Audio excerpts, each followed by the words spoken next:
فیسبوک شل کلن شو. دغې ټولنیزې پاڼې څنګه 3 میلیارډه کاروونکي پیدا کړل. 2004 میلادي کال د فبرورۍ 4مه وروسته له هغې چې په رنګه ټلیفونونو کې د انټرنیټ کارولو محبوبیت ډیر شو، د امریکا په هاروارډ پوهنتون کې مارک زاکربرګ او د خونې ملګرو یې د فیسبوک په نوم ټولنیزه پاڼه جوړه کړه.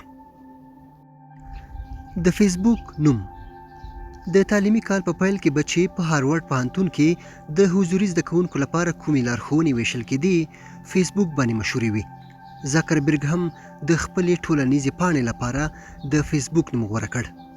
فیسبوک د زاکربرګ له پخوانیو پروژو فیسمش دوام و چې د یو سایټ په بڼه یې جوړ کړی و او د هاروارډ ښځینه زده کوونکو د مخونو څنګ په څنګ ایښودو او پرتله کولو لپاره جوړ شوی و.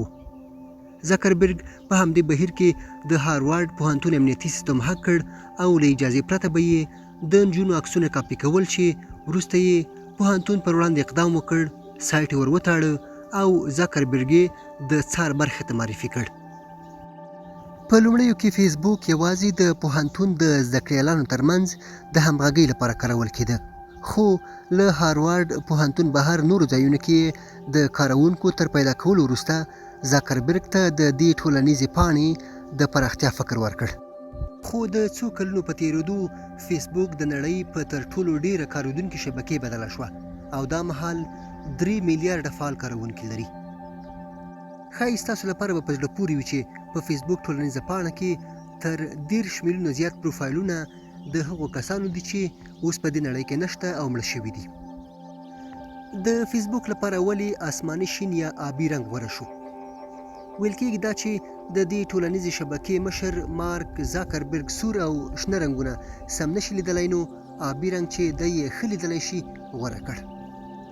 فیسبوک د 2005 کال په اګست میاشت کې 1 میلیون کارونکي خپل کړل او نوم یې هم facebook.com ته واړاوه.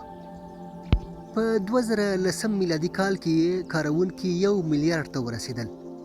په 2021 میلادي کال کې مارک زاکربرګ د دې شبکې نوم د میتا په نوم یو ګروپ اعلان کړ چې فیسبوک، انستاګرام، واتس اپ او ټریډز یې په بر کې نیول.